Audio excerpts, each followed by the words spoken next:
Күндүн башка окуялары менен түз эфирде мен Назика Атамбекова. Кутман кечиңиздер менен башка окуялардын тизмегинен.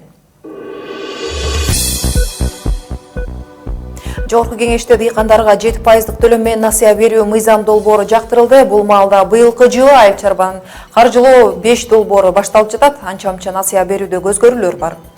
Путиндин бабында Дональд Трамп президентке келгени АКШ Орусия ортосундагы ишеним деңгээли төмөндөп кетти. Орусия лидери Обаманын убагында эле Америкага ишеним жок экенин кошумчалады. Дүйнөлүк экономикалык форумда сунушталган туризм тармагындагы атаандаштык Кыргызстан 115-орунду ээледи. Мурдагысында Кыргызстан 116-орунда болчу. Кененирээк баяндоого өтөбүз.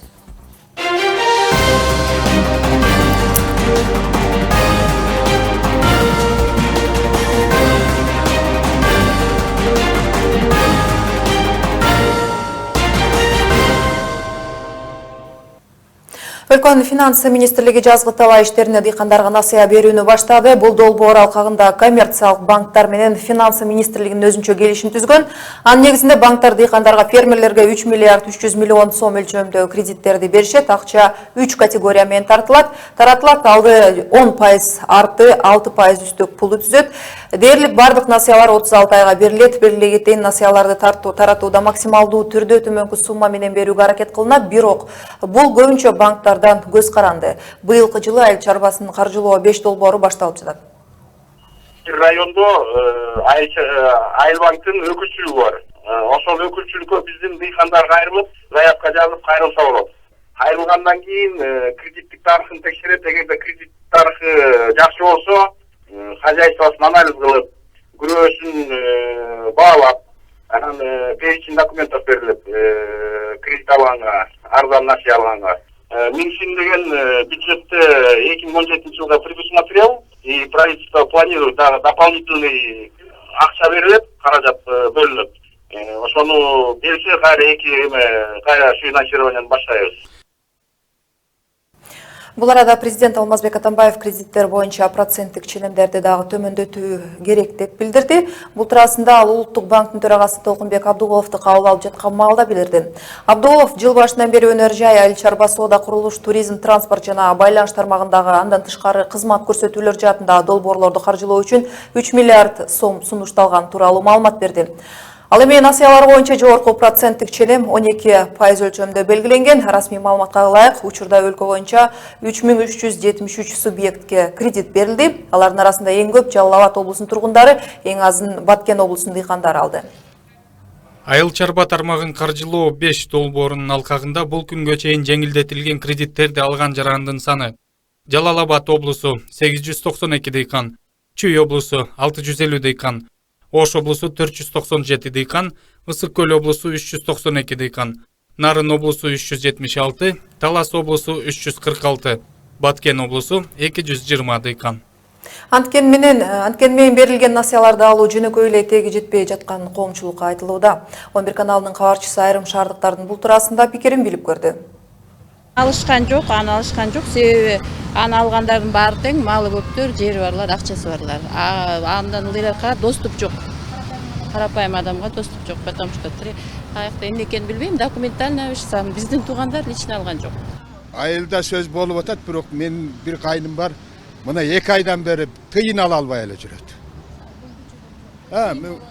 Бербей атат да, бербесе эмнесин алат? Билбейм, мен бир соседим алып турган, чото 2-3 күн бир жумадай болуп туруп 700 миң алып турган.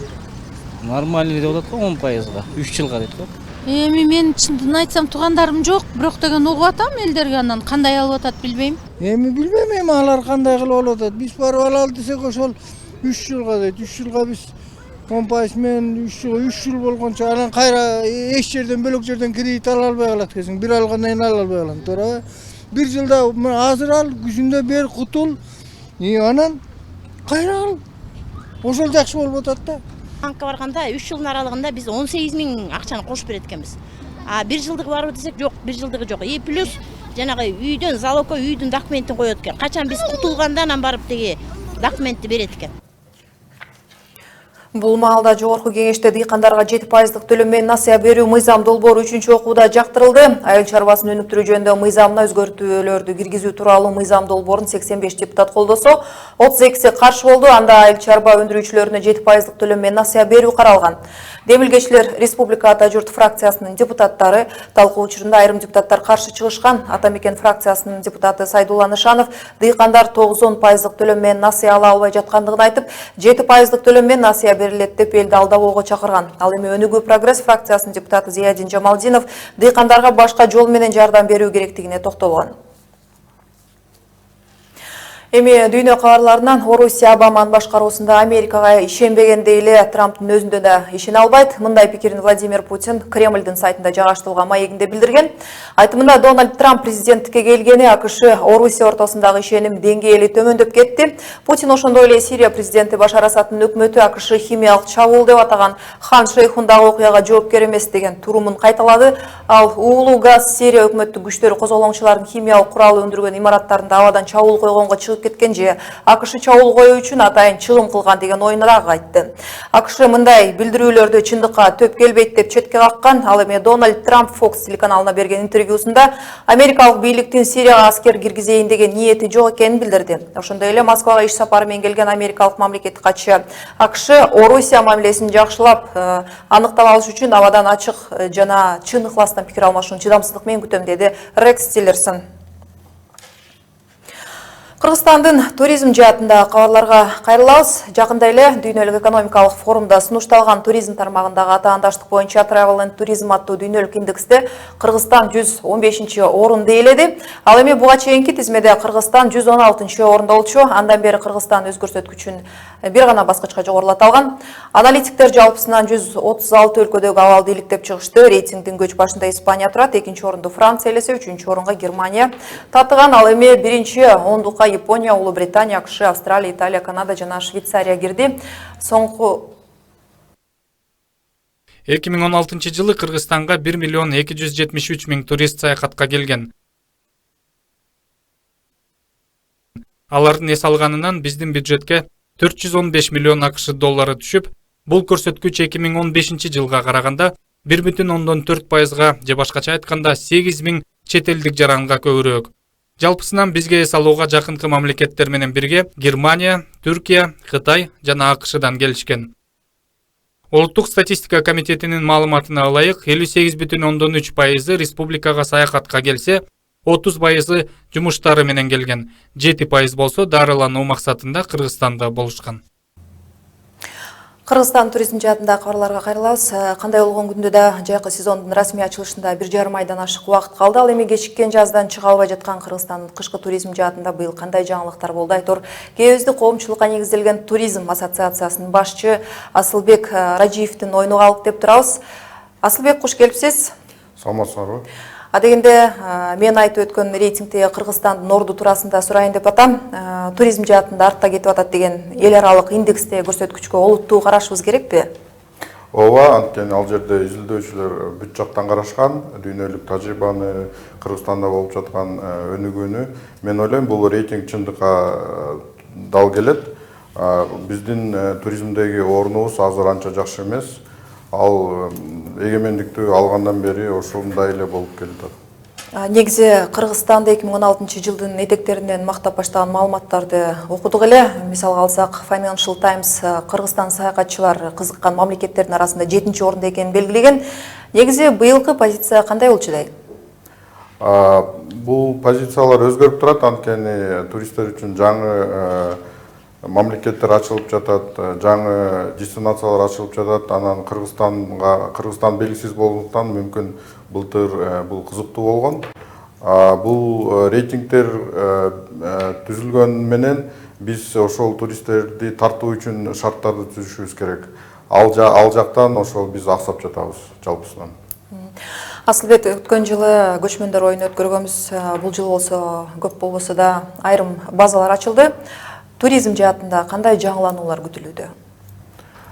Көп деле жаңылануу жок. Азырынча чоң өзгөрүүлөр жокко эсе деп айтсак болот. Анткени бул кээ бир жаңы базалар же мейманканалар жалпы проблеманы чечишпейт. бизге 3 нерсе азыр тоскоол болуп турат. Биринчиден эң башкысы бул Кыргызстанды дээрлик дүйнө жүзүндө таанышпайт туризм боюнча. Экинчиси бизге учуп келиш кыйын болуп жатат. Билесиңер, Европа менен эки гана жол бар, бул Түркия же Орусия аркылуу. Андан тышкары Азия менен эч кандай авиа каттамыбыз жок.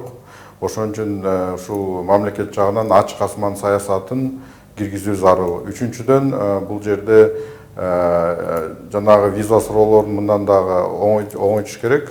Ошол чоң рыноктарыбыз жаныбызда турат, бирок биз аны толук колдонбой жатабыз. Эми кичине эртерээк болсо да саналуу айдан кийин аптаптуу жай тууралуу сурагым келип турат. Жылыштар эмтен башталса керек, эгер ошондой болсо камылгалар кандай болуп атат? Эми жылдагыдай эле ошол жайкы сезонго баары даярдык көрүшөт. Быйыл кичине кечирээк болсо дагы мен ойлойм сезондун башына баары даяр болушат. Эң көп эле турист алган бизде бул ысык көл пансионаттары. Алар негизи туристтердин көпчүлүгүн ошол июль айында ала башташат. Буга чейин айтылган эле Кыргызстандагы туризмдин бир гана жайкы катары эсептелбей жылы бою жасоо керек деп. Соңку кездери бул жаатында иштер аткарылып жатабы деп сурайын деп атам.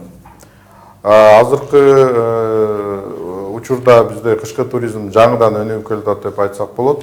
Дүйнөлүк стандарттарга туш келген азырынча бир гана базабыз бар, бул Каракол шаарында. Ал эми калган базалар ошол көбүнчө жергиликтүү эл менен иштеп жатышат.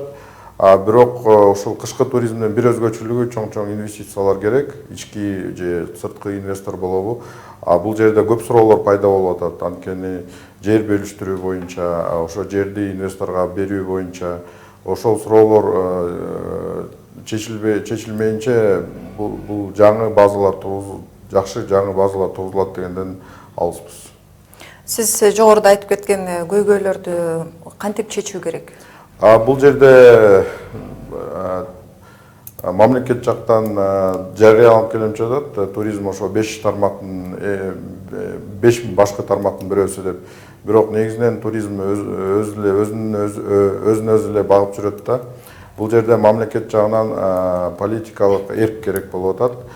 Бул жерде алыс кетпейли, ошол Грузияда деле эч кандай турист жок болчу. Грузиянын экономикалык абалы, Грузияда болгон согуш жана революциялардан кийин туристтин саны дээрлик нолго түшкөн да. Бирок ошол туризмди өнүктүрүү реформалар менен алар азыр былтыр 6 миллион деген санга чыгышты. Бул дээрлик бир 5-6 жылдын ичинде. Маегизге рахмат, Асылбек. Кыргызстандын туроператорлор ассоциациясынын башчысы Асылбек Ражиев менен кышкы туризмдин, жайкы туризмдин жыйынтыктары жана Кыргызстандын бул тармагындагы ийгиликтерин, эл аралык рейтингдеги көрсөткүчтөрүнө карата берилген баалар тууралуу баарлаштык. Рахмат. 11 канал жаңылыктардын чыгарылышын дагы бул кабарлар менен улантат. Ирандын мурдагы президенти Махмуд Ахмадинеджад алдыдагы президенттик шайлоого катышуу үчүн талапкер болуп катталганы айтылууда. Жалпысынан талапкер болуу үчүн 128 адам катталганы кабарланууда. Бул маалда Казакстандын президенти Нурсултан Назарбаев казак арбин латынчага өткөрүү ишин баштоон өкмөткө тапшырды. Учурда казак арбин латынча варианты Түркиядагы жана бир катар өлкөлөрдөгү казак диаспорасы тарабынан колдонулат. Туура 56 жыл мурун адамзат биринчи ирет космоско учкан. Бишкекте буга байланыштуу ачылган космонавттардын ракеталарынын макеттери, сүрөттөрү коюлду. Кененирээк баяндоого өтөбүз. Дүйнө жүзүндө болуп жаткан кабарлардан Ирандын мурдагы президенти Махмуд Ахмадинеджад алдыдагы президенттик шайлоого катышуу үчүн талапкер болуп катталганы айтылууда.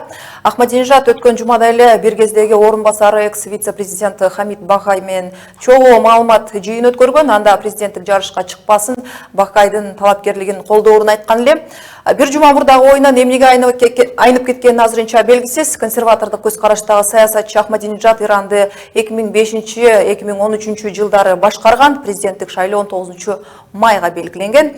Талапкер болуу үчүн 128 адам катталганы кабарланууда. Аларды өлкөдөгү сакчылар кеңеширгейт, ошондой эле карманган мазхабы жана саясий карьерасы тууралууда так маалыматтарды бериши зарыл. Андан сырткары Иран Ислам Республикасынын жараны болуу, лидерлик сапат, аманатчылык, такыба болуусу талап кылынат.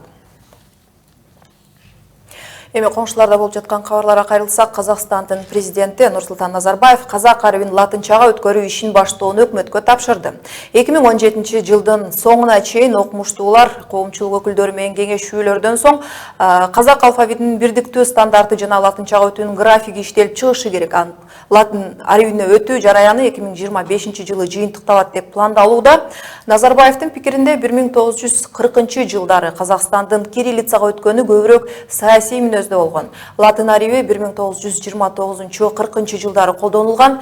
1940 жылы 13 ноябрда казак тилин латын арабинен орус графикасына негизделип түзүлгөн алфавитке өткөрүү боюнча мыйзам кабыл алынган. Бул жагынан алганда казак алфавитинин өзгөрүшү саясий мүнөзгө ээ болгон деп жазат Назарбаев. Учурда казак арабинин латынча варианты Түркиядагы жана бир катар өлкөлөрдөгү казак диаспорасы тарабынан колдонулат, бирок эч кандай расмий макамага ээ эмес. Айта кетсем, латынчага Өзбекстан толук өткөн, Казакстанда 2007 жылдан бери талкууланып келүүдө. Туура 56 жыл мурун адамзат биринчи ирет космосту багындырган. 1961 жылы 12 апрелде советтик космонавт Юрий Гагарин алгачкы жолу космоско учкан. 12 апрелге карата Орусия космосу деп аталган иш-чара Алык Улосмонов атындагы улуттук китепканада башталат. Көргөзмө советтик белгилүү космонавттардын туулган күндөрүнө да арналган. Анда ракеталардын макеттери, сүрөттөр, космос менен байланышкан маркалар, төш белгилер коюлган. Космонавтика күнүнө биз ушул Россия Федерациясынын посольство элчилиги, анан Кыргыз Республикасынын Алык Улосмоновдун улуттук китепканасы биргеликте ушул чоң иш-чараны уюштурду. 1200 жакын сүрөт бар. Атайын жалаң баягы учканга чейинки, учкандан кийинки, анан кийин дүйнө жүзүнө кыдырган Гагаринч бардык жерде тосуп алган 1000-ден 10.000 кишилер биздин Кыргызстанда келип туруп, жана Тамчага ошол жерде дем алып барышканда. Ошол жерде дагы ушунун ичинде бар. Ушундай кабарлар менен чыгарылышты жыйынтыктайбыз. Кыргызстанда жана дүйнөдө болуп жаткан кабарларды 24 саат бою 11 каналынын обосунда көрүп турсаңыздар болот. Мен эртеңге чейин коштошуп турайын. Жакшы калыңыздар.